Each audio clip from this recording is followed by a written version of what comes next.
দর্শক, আমন্ত্রণ জানাচ্ছি জাতীয় দৈনিক রূপালী বাংলাদেশে।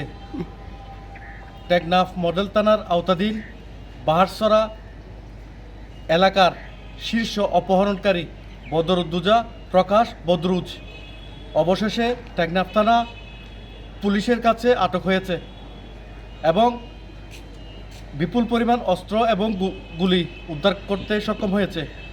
এ তথ্য নিশ্চিত করে একটি প্রেস ব্রিফিংয়ের মাধ্যমে জানিয়েছেন টেকনাফ মডেল থানার officer in charge OC Mohammad Giasuddin. আমরা সরাসরি সেখানে নিয়ে যাব। প্রিয় সাংবাদিকবৃন্দ, আসসালামু আলাইকুম। আজকে সংবাদ সম্মেলনে আপনাদেরকে আমি স্বাগত জানাচ্ছি টেকনাফ মডেল থানার পক্ষ থেকে। 17/11/24 তারিখ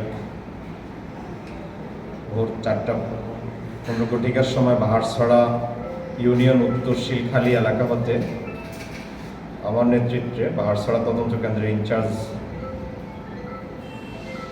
এসআই দস্তগীর হোসেন এর পরিচালনায় বাহারছড়া এলাকার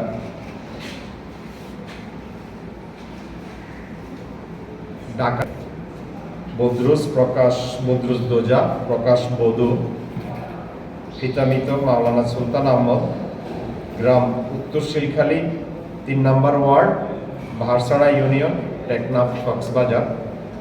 তাকে আমরা 2টি 1 শুটার গান, 1টি বন্দুক, 3 রাউন্ড তাজা কার্তুজ, 2টি ক্রিজ, 1টি রামদা, 1টি চাইনিজ কোরাল তার হেফাজতে উদ্ধার করেছি। উক্ত আসামি একজন দুর্ধর্ষ ডাকাত এবং অপহরণকারী।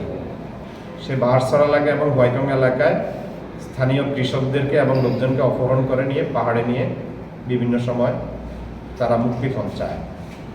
আমরা গতকালকে ভোরে আমরা অর্ধভোর 4টার সময় গোপন সংবাদের ভিত্তিতে আমরা তাকে আটক করি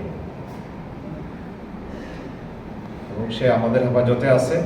আমরা তার বিরুদ্ধে নিয়মিত মামলা রুজু করব এবং আমরা কোর্টে সোপর্দ করব। ধন্যবাদ। ডাকাত বদরুদ্দোজাকে আমরা জিজ্ঞাসাবাদ করব, তার সাথে অপহরণকারী চক্রের কারা কারা জড়িত আমরা তাদের নাম বাহির করব এবং তাদেরকে আমরা গ্রেপ্তার করব। যে গোপন তথ্যের ভিত্তিতে পাহাড়ে সময় অপহরণ, মুক্তিপণ থেকে শুরু করে যে পাহাড় কেন্দ্রিক একটি সংঘবদ্ধ অপরাধ টেকনাফ থানা এলাকা হতে যেখান থেকে সংবাদ আসুক যে অপহরণের বিষয় এবং ডাকাতির বিষয়, আমরা সেখানে অভিযান করব এবং আমরা আগামী অভিযান, আমাদের আজকেও যৌথ বাহিনীর অভিযান আছে ক্যাম্প এলাকায়, আপনারা জানেন। আমরা সেখানে সন্ত্রাসীদেরকে গ্রেপ্তার করার জন্য অভিযান পরিচালনা করব এবং আমরা যার নামে আসুক আমরা তাকে গ্রেপ্তার করব এবং তার বিরুদ্ধে আইনগত ব্যবস্থা নিব। যোগদান করার পরে আমি 2টি মামলা নিয়েছি। আমরা প্রায় 40 জনকে আমরা উদ্ধার করেছি এবং 8 জন আসামিকে গ্রেপ্তার করেছি মানব পাচারে যারা জড়িত। আমরা মানব পাচার এখানে ওরা এনে রাখছে পাচার করার জন্য।